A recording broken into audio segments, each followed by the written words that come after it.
Assalamualaikum warahmatullahi wabarakatuh. Halo, saya Fazli Putra Bagawanta. Saya dari kelas 11.1 dari nomor absen 13.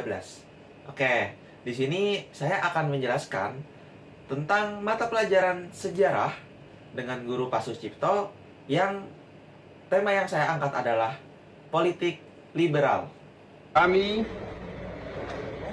Presiden Republik Indonesia, Demokrasi liberal mandataris ini adalah MPRS, sebuah politik yang sebenarnya pada dasarnya itu menekankan juga kebebasan individu dan hak asasi manusia atau HAM dan hukumnya juga.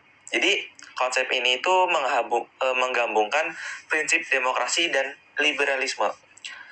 Nah, fungsinya ini untuk merujuk pada partisipasi publik dalam pemerintahan dan hak warga negara juga untuk memilih wakil-wakil mereka, bisa dari presiden atau wakil presiden atau bagian pejabat lainnya. Nah, melalui pemilihan ini, masyarakat bisa memilih pemimpinnya atau hal-hal lainnya. Dengan ini, pasar demokrasi adalah penentuan kebijakan berdasarkan kehendak rakyat atau keinginan rakyat. Ciri-ciri dari demokrasi liberal adalah HAM atau hak asasi manusia. Jadi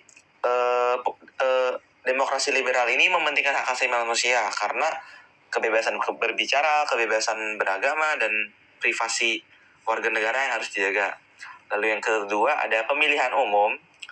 Yang ketiga ada kebebasan ekonomi. Yang keempat kebebasan berpendapat. Jadi setiap warga negara tuh boleh berpendapat, menyuarakan aksi mereka, menyuarakan pendapat mereka yang ingin mereka sampaikan kepada penjabat dari pemerintah tersebut.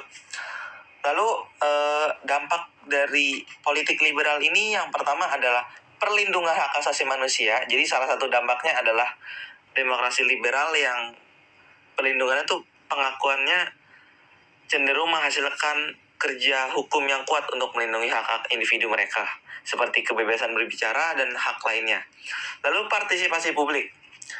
Jadi politik ini tuh mendorong partisipasi yang aktif di masyarakat dalam pengambilan keputusan politik. Warga negara memiliki hak untuk memilih wakil-wakil mereka. Dan ini dapat meningkatkan kesadaran politik dan keterlibatan masyarakat dalam isu-isu penting yang harus diselesaikan secara bersama. Lalu, kemajuan ekonomi. Demokrasi ini atau politik ini dapat mendukung pertumbuhan ekonomi yang berkelanjutan dengan mendorong persaingan, inovasi, dan kebebasan ekonomi. Baik, mungkin hanya materi ini saja yang dapat saya jelaskan dan saya jabarkan. Untuk lebihnya atau kurangnya mohon dimaafkan. Wassalamualaikum warahmatullahi wabarakatuh.